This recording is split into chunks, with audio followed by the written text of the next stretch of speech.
আমরা যে ব্যবস্থাগুলো গ্রহণ করেছি তার মধ্যে উল্লেখযোগ্য হচ্ছে সীমান্তবর্তী এলাকা দিয়ে জ্বালানি তেলের পাচার রোধ করা। আমাদের সাতক্ষীরা ব্যাটালিয়নে 54 কিলোমিটার সীমান্ত রয়েছে। সেই জায়গা দিয়ে কোনোভাবেই যেন কোনো জ্বালানি তেল পাচার না হতে পারে সেই ব্যাপারে আমরা সতর্ক রয়েছি এবং আমাদের যে নিয়মিত মনিটরিং সেটা আমরা আরো বেশি জোরদার করেছি। 94% চিনিযুক্ত অরেঞ্জ ড্রিঙ্কস না, নিন জিরো ক্যাল অরেঞ্জ ড্রিঙ্ক পাউডার। দায়িত্বপূর্ণ এলাকার অবস্থিত বিভিন্ন ফিলিং স্টেশনগুলোর বিপণন প্রক্রিয়া মনিটরিং করা। আমরা আমাদের দায়িত্বপূর্ণ এলাকার ভিতরে যে কটি ফিলিং স্টেশন আছে তার যে প্রজ্ঞাপন অনুযায়ী তারা বিপণন প্রক্রিয়া সঠিকভাবে করছে কিনা এটা আমরা মনিটরিং করব। আমরা গোয়েন্দা নজরদারি ইতিমধ্যে বৃদ্ধি করেছি।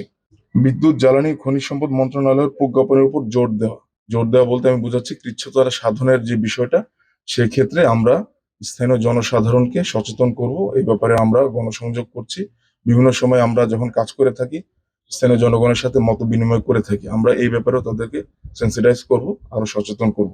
এছাড়াও আমাদের নিয়মিত বেশ কয়েকটি চেকপোস্ট রয়েছে। আমাদের নিয়মিত চেকপোস্টের পাশাপাশি আমরা আরো 5 থেকে 6টা চেকপোস্ট বৃদ্ধি করছি। র্যান্ডমলি আমরা এই কাজগুলো করব যাতে কোনোভাবে অবৈধ পাচার হচ্ছে কিনা, কোনো জায়গায় নিয়মের বাহিরে তেলে সরবরাহ হচ্ছে কিনা আমরা সেগুলো মনিটর করতে পারবো এই চেকপোস্টগুলোর মাধ্যমে। এছাড়াও আমরা বেশ কিছু মোবাইল টহল পরিচালনা করব আমাদের সদর এবং কোলারোয়া অঞ্চলের মধ্যে।